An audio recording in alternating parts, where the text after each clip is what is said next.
Welcome to another In Wheel Time podcast, a 30-minute mini version of the In Wheel Time car show that airs live every Saturday morning, 8 to 11 a.m. Central. Live, it's the In Wheel Time car talk show and Possum Palace.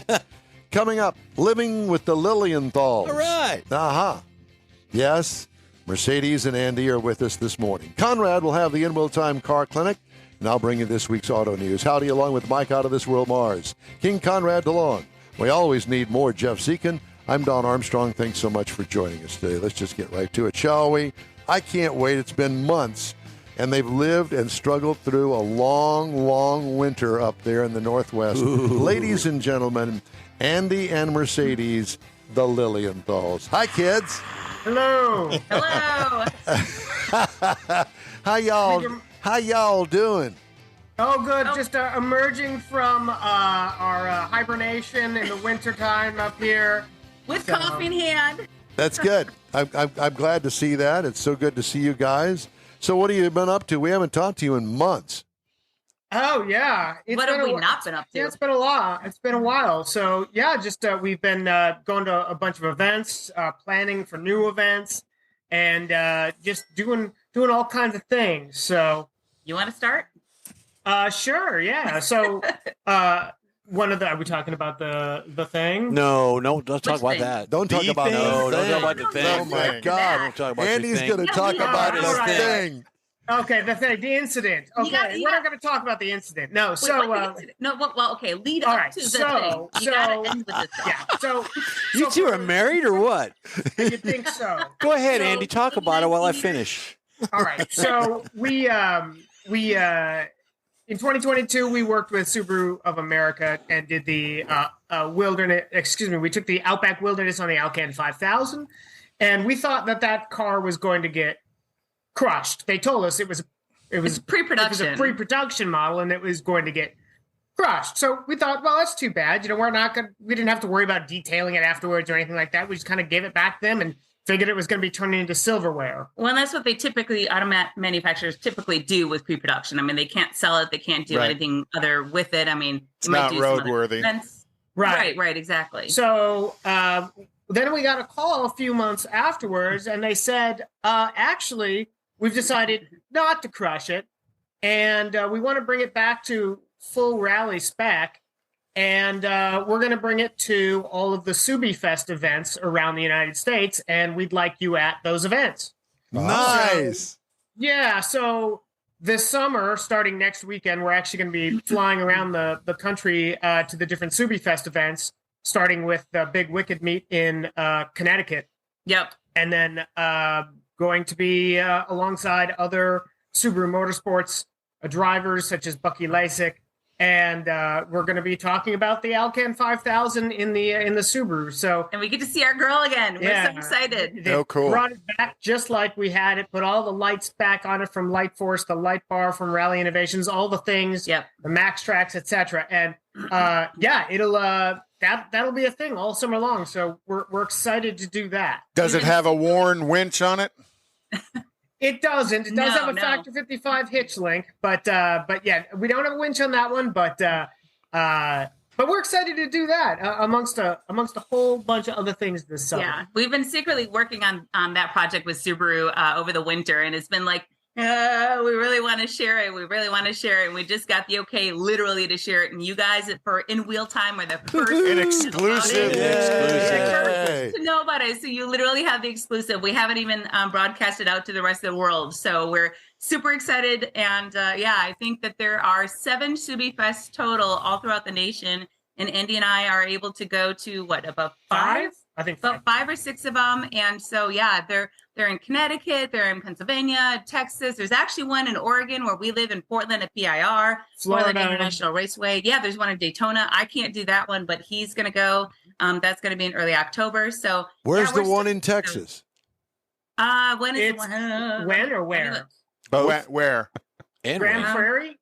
Let me look. Okay. That'd probably be about right. Yeah. Dallas, Fort Worth Yep. suburbs. I think that is August, or Yeah, is that? I hear it'll be nice and cool. Yeah. that's I exactly. count on it. Yeah, be sure and bring that hoodie you're wearing. You're Yeah. going to need it. Bring That a is fan and a the- cool suit because it'll be 100 degrees and 90% humidity. Oh yeah. Yeah, I'm gonna. Yeah. If you had hair, it'd go frizzy. Hey. True. This This is will be true. like this. True. Yeah, it'll be like right here. But yeah, so it's at the one in Texas will be September 10th. That is at the Lone Star Park in Grand Prairie. That might not be too bad, but it's still going to be hot. Well, Yeah. Oh yeah. That's yeah. okay. We're expecting tank tops and flip flops. So, but we're super stoked. So that's kind of the big news that Andy let out of the bag a little bit early. Yeah. Very good, though. That's great. thank you for using us in that regard. Yeah. Oh, you're welcome. I want to know about the Lilienthal fleet of oddball cars. Oh, yeah. So we just got back from Overland Expo West in Flagstaff, Arizona last week.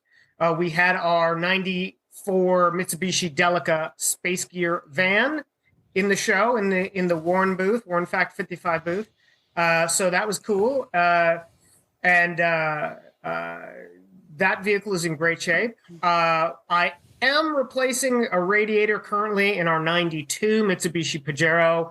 I was having a little bit of overheating issues. We sort of invaded Easter Jeep Safari in our Mitsubishi Pajero, and it was fine for over 1,000 miles driving there. And then day one on the trails was great. And the second we got back on the highway, started to get warm, like hot. And so I brought an extra thermostat with me. It's actually a readily available thermostat. Any 2.4 liter Mitsubishi engine uses it. I swapped that out in the parking lot. That didn't make a difference. Lower radiator hose wasn't getting warm at all. It was ambiently cold to the touch. So I thought, yeah, that radiator's probably not flowing real well. So I just had it pulled and flow tested because it's a brass copper radiator that can be recorded and all that stuff. So, Wait a second. You pulled the radiator and then had it flow tested. Yes. You got to give yourself the props of That's actually true. pulling the I radiator. will say Mercedes was very good at beer delivery. So The important things in life. Everybody Yeah, I was contributes. gonna say I had to keep him like full of liquid, even though he was draining everything and getting the Yeah. vehicle prepped. Did you do liquid courage. Did you do something on YouTube with the one that you were just at that event? I think I saw something with you on YouTube. You're talking about a winch on the front of it. I'm not sure. yeah. Yeah, Mhm. I did see so that. I did a video for the Warren Industries Right, I did see that YouTube video. Yeah. channel, which is a video on steel versus synthetic rope, which is one of the number one asked questions about winches is which do you want? Steel rope is very durable. Synthetic rope is lightweight, easy to handle, but is a more abrasion prone, doesn't store the potential energy that steel does. So we've been doing some video initiatives and whatnot on our YouTube channel. And there's such a thirst for education these days in the off-road industry. I don't care if it's what facet of it. So many people are getting into four-wheel drives, and with such readily capable vehicles out of the box, like your Wrangler Rubicons, your Ford Broncos, that new Tacoma that's coming out, the Frontier, et cetera, et cetera. People want that, but they don't necessarily know all the ins and outs yet, right? We all learn at some point. Right, So right. we've been producing some videos on off-roading and winching and vehicle recovery. Did you get a chance to see the interview before yours with the car generator? I did not. No, we were too busy brewing coffee. Well, just knowing, It's just early knowing there. your Trek lifestyle, that'd be something kind of cool as well, because you can get a 1,500 watt generator that runs off the alternator in your car. Oh, wow. So kind of a good tie-in. And the guy says they use it for their cappuccino machine. Oh, well, there you go. Very good. There you go. Yeah, we have 101 ways to make coffee while traveling. So. I was going to say, I think didn't the GMC team, which is also a local Portland, Oregon journalist team in 2020, they had a Sierra Denali T4, and they brought their cappuccino machine, and they actually were making, during the Alcan 5000 rally in the winter, they were making coffee on the run. At So the Arctic Circle. at the Arctic Circle, I mean, mind you. not showing off or anything, but Yeah, right. Yeah. So Cappuccinos at the Arctic you guys stayed close to them then, huh? Yeah, oh, I never even got any. Well, they wouldn't do decaf. I unfortunately have to have decaf in my system. But Apparently. this is all decaf energy here, right here. So, But yeah. So what else is in your future plans as far as some of the rallies go? Yeah. So early June, we have the Northwest Overland Rally in Plain, Washington, which is a couple hours outside of Seattle. That's I think I can speak for Mercedes in saying one of our favorite events of the year. And it's just a super event. Super What fun. makes it your favorite? The people, it's probably 2,000 to 3,000 people. So it's small, it's intimate.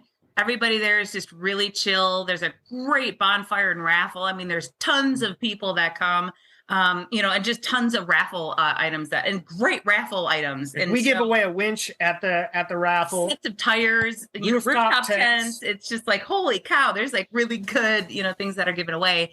But it's a lot of great classes. There's off-road driving, courses that people can take their vehicles through and learn how to drive. It's just a really great, non 30,000 people, type of an event. It's not just a vendor show. I'm not really sure why, but I've met more people at that show that I've maintained real legitimate friendships with. All throughout the world. Forever. I've been to every single one of these starting in 2010. And it's just a super good event. And you have enough time to actually talk to people. So what vehicle do you bring? We're going to bring our Delica for this one. Yeah. Do you have a rooftop tent for the Delica? No. Well, we don't have a rooftop tent for the Delica, but we actually do have a Czech Republic-based company called EGWA has got an really nifty floating interior camping setup, which we have in it. So they just branched into the U.S. a couple of years ago, and it's still a fairly unknown company here in the United States. And so it's kind of like a folding out bed setup, and it's a box in the back that you don't have to drill into your floor for. You basically strap it down using your existing anchor points. And it's got a camper, like stove setup. It's got an actual functioning little refrigerator that you can use if you wanted to buy the refrigerator setup, and a sink as well that you can use. So it's self-contained. And the best thing is you can take those modules out and lift it out when you don't need it. And for Andy and me, we use our van so much to haul stuff like bumpers, booths, So we have to have things in a convertible fashion. So for us, we're just going to sleep in the van. Yeah, it's a very comfortable setup. It's got everything we need. Yeah. So we'll be taking that. Now we actually do have a rooftop tent. It's on a little trailer. We have a CVT a little tent. CVT tent on this trailer from a company called DINOOT, DINOOT. They're out of Salem, Oregon, and he makes these fiberglass sided off-road trailers, and they're super because they don't weigh anything. And so we have a rooftop tent on that. I took that little trailer. We've lifted it, put some 31-inch tires on it. And I took that on the four-wheeler Overland Adventure in October. And I'll tell you what, that was more difficult than I expected. And that little trailer, I thought for sure was going to tip over a few times. And it went right where it was towed. And it was fantastic. So it's a great little product. So we can always hook that up behind the van or any of our other vehicles. Even our Subaru can pull that little trailer. I can move the trailer around by myself if I needed to. Very low tongue weight, all that stuff. And what was the name of that again? DINOOT, DINOOT. Cool. And the name of the camping setup, the interior camping setup, is called EGWA, is the name of the company. It's EGOE. And the name of the actual product is called the Nest Box, NESTBOX. It's all one word. And the interesting name, that model name for us, because it's the most ruggedized off-road version, is called the Super Tramp, also one word. So they should have called it the Lilienthal. Right. So we may be, I don't know how many other people in the U.S. are actually using them. I know that there are people that have bought them. We're testing them out. So we've written a couple of articles on them, like Tread Magazine. I think Expedition Portal, we've done one for. So we do have a couple of our reviews out there. If you were to type our name in and type in EGWA too, you could read about them. They're fairly extensive. So we wrote about what we like, what we think could be improved, because there's always room for improvement and costs, et cetera, et cetera. You know, in racing, they always have stickers that go on the side of cars, and most of the time it's either some sort of a trade for the sticker on the car in light of, you promoting their product or whatever the case may be. I'm thinking the In-Wheel Time Car Talk Show needs to have a sticker. We'll send it to you, and you can put it on the Delica and any other kind of contraption that you guys are testing. Absolutely. And we'll continue to promote the Lilienthal living lifestyle. Send us some stickers. I like the alliteration. Thank you. The Lilienthal living lifestyle. I like that. That's. Thank you. I think that's a good headliner. It is the Lilienthal lifestyle, living with the Lilienthals. I love it. Yeah, there you go. There That's you go. right. Nice We're kind of like your disjointed other family down here in Texas. Yeah, we're Uncle Frank that you hate to see coming through the front door. We're the cousins in the basement. Cousin Eddie. You're our other Texan friends. We have a couple of Texan friends that are off-roading buddies of ours. They live in Round Rock area, and they're just great friends of ours. I'll bet you they don't have a white belt and white patent leather shoes like I do. Or the red pumps Don has. That's another lifestyle altogether for another day. There you go. Well, next episode. Yeah, exactly. Okay, so did you get the radiator fixed? Well, the radiator is at the shop getting a recore right now. I ordered a couple of radiator hoses. So this is one of these weird car things where I can't just get these radiator hoses anywhere locally. So I had to order them. There's a great website called Souq, SOUQ. And so you put in the chassis or VIN code, VIN number, and it spits out exploded view diagrams. Mm-hmm. And so I ordered the radiator hoses. You have to pay quite a bit of shipping because it comes from overseas, but I don't know how it happens, but these things came from the UAE in 5 days. I can't send my mom a postcard in Wisconsin in 5 days. So it's pretty amazing. So got the new radiator hoses. The radiator should be done in a couple weeks, and we'll have that guy back on the road here as soon as I can get that radiator. Did you get the radiator done locally?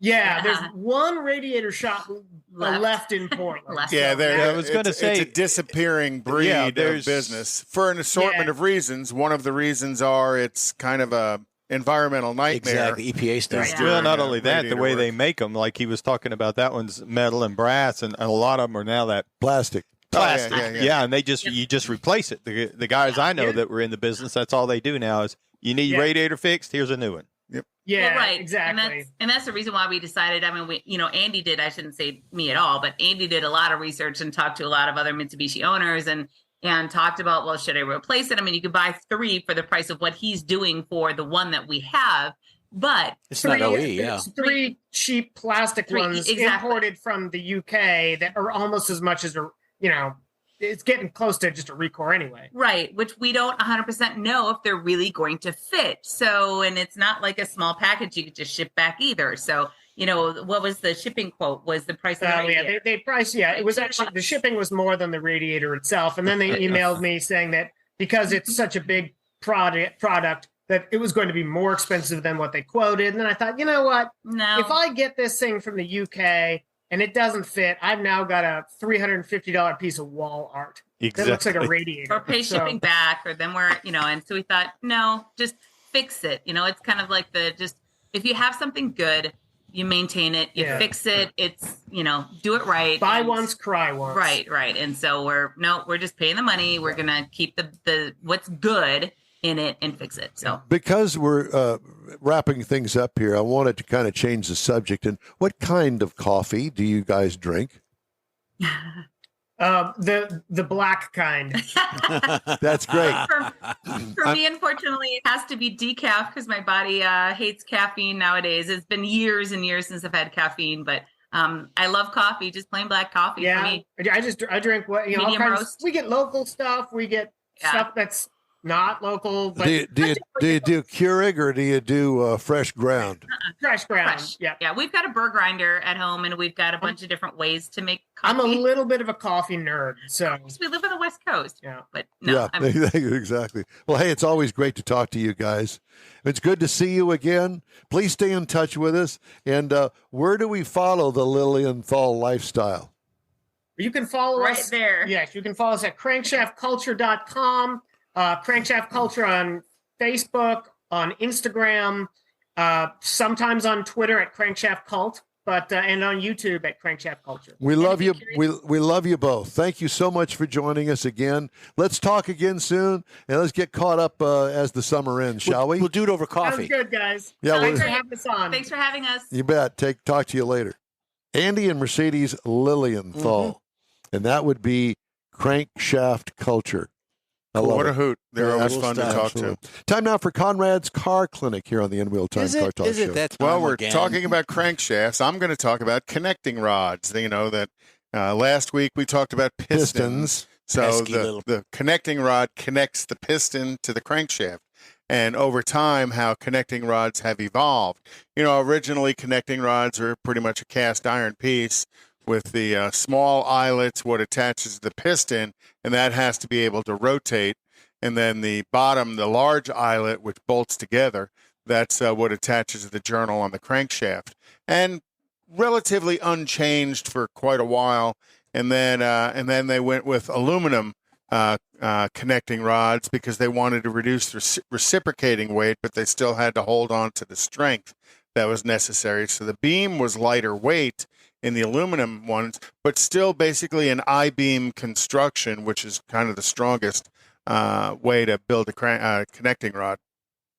And then because as engines got smaller and you have to disconnect the connecting rod to get the piston out, they went with offset caps. So now the offset cap kind of rotates the attachment point about 45 degrees, and it's not straight on the bottom. It's a little bit offset to the side. And what's the purpose of that?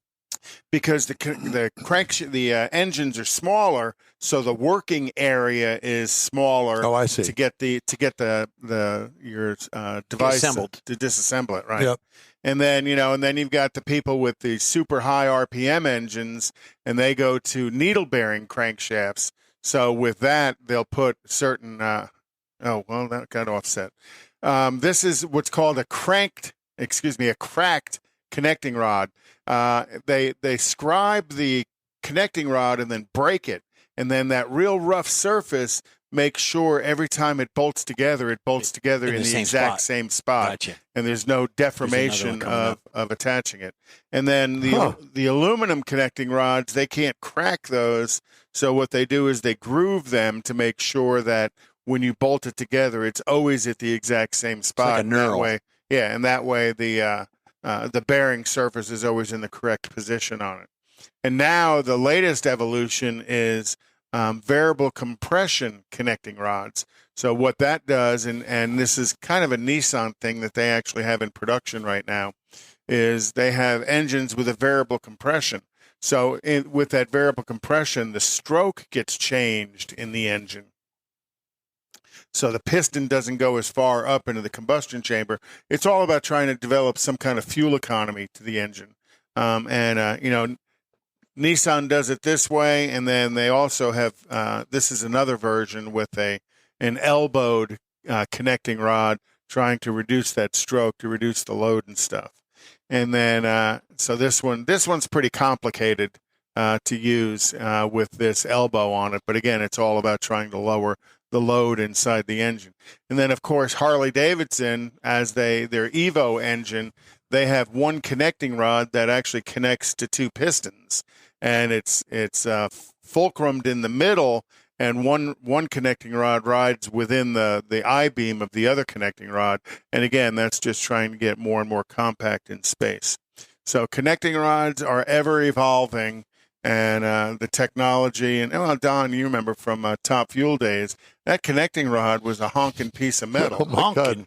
Yeah, it was like a thigh bone. Right.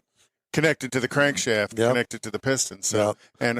And they did not break very often, No. which was truly amazing considering the amount of force that 12,000 horsepower. Yes. Well, back then it wasn't 12. It was estimated to be less back then. But still, it's still a lot of force, Oh, yeah. and that's got to be able to manage it. And when they break, generally it's more of a hydraulic issue.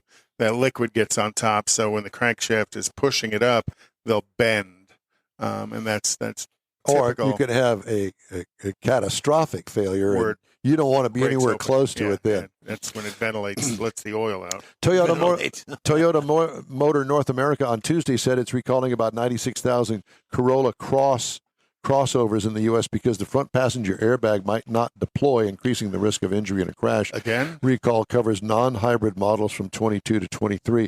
Automakers recommending no one sit in the front passenger seat until the vehicle is inspected and repair is completed. Dealers will inspect the vehicles. If necessary, replace the instrument panel at no cost. Vehicle owners will be notified by late July. Other recalls, missing or loose steering column bolts in the Ford Super Duties, the F-250, 350, and 450 for 2023. A steering column incorrectly assembled in the Jeep Grand Cherokee for 21 through 23. Ford Bronco, 21 to 23, seatbelt latch is difficult to access. I guess they put a spring on it or something. Electronic stability control software error in the Mercedes-Benz EQS 450, 580, S580E, S580, and S680. And NHTSA, nation's top auto safety regulator, on Wednesday proposed requiring automatic emergency braking, including pedestrian detection, on all new light-duty vehicles and set minimum performance standards for the systems. If the proposal is adopted, nearly all U.S. passenger cars and light trucks with a gross vehicle weight rating of up to 10,000 pounds would be required to have the crash avoidance technology 3 years after the rule is finalized. Tougher requirements would take effect 4 years after that finalization. Yeah, and the pedestrian avoidance system is really some guy with a New York accent screaming, "Get out of the way!" No, it's not. I like the thought, though. Hey, time now for a quick break here on the In-Wheel Time Car Talk Show. Back after this. Everyone at the Tailpipes and Tacos Cruise In at the Loopy Tortilla Tex-Mex in Katy, thank you for participating in the best cruise in around and look forward to seeing you again. You'll hear about the next cruise in date right here on In-Wheel Time. Next time you're in the West Houston Energy Corridor area, be sure and stop in at the original Loopy Tortilla Tex-Mex at I-10 and Highway 6 or the Katy location on the Grand Parkway at Kingsland Boulevard. When passing through Beaumont or College Station, stop in and have Loopy's award-winning beef fajitas and frozen margaritas. There's always a celebration at Loopy Tortilla. Loopy Tortilla founder Stan Holt and his wife Sheila are winning racers on the NHRA drag racing circuit and have a collection of hot rods and classics that everyone appreciates. Look for them at the next Tailpipes and Tacos Cruise In. The date will be announced soon and will once again be held at the Loopy Tortilla Tex-Mex on 99 and Kingsland Boulevard, just south of I-10 and Katy. We'll give you all the details right here on the In-Wheel Time Car Talk Show and online. Donations benefit God's Garage. We'll see you then. You own a car you love. Well, why not let Gulf Coast Auto Shield protect it? Houstonian John Gray invites you to his state-of-the-art facility to introduce you to his specialist team of auto enthusiasts. We promise you'll be impressed. Whether you're looking to massage your original paint to a like-new appearance, apply a ceramic coating, install a paint protection film, nano-ceramic window tint, or new windshield protection called ExoShield, Gulf Coast Auto Shield is where Houston's car people go. Curbed your wheels? Instead of buying new, why not have them repaired? How about a professionally installed radar detector? Gulf Coast Auto Shield does that too. Get a peek inside the shop and look at the services offered by getting online and heading to gcautoshield.com. Better yet, stop by their facility at 11275 South Sam Houston Tollway, just south of the Southwest Freeway, and get a personal tour. Gulf Coast Auto Shield is your place to go for all things exterior. Call them today, 832-930-5655 or gcautoshield.com. The award-winning In-Wheel Time Car Talk Show is available on the most popular podcast channels out there in 30-minute episodes. We realize our 3-hour live show can be difficult to catch in its entirety, so now you can listen every day to a convenient, fresh 30-minute episode. Check us out on Apple Podcasts, Spotify, Google Podcasts, Amazon Music, and Audible, along with a dozen more. In-Wheel Time has the most informative automotive guest interviews and new car reviews, along with popular features including Konrad's Car Clinic and This Week in Auto History, along with Automotive News Headlines.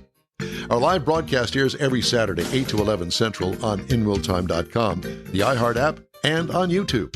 Be sure to say hello when we're broadcasting from the Tailpipes and Tacos Cruise In, Autorama, and the Houston Auto Show, among others. Now, it's easier than ever to hear about all things automotive all week long. You're invited to join fellow car enthusiasts in becoming part of the ever-growing In-Wheel Time Car Talk family. Don't forget those 30-minute podcast episodes on your favorite podcast channel.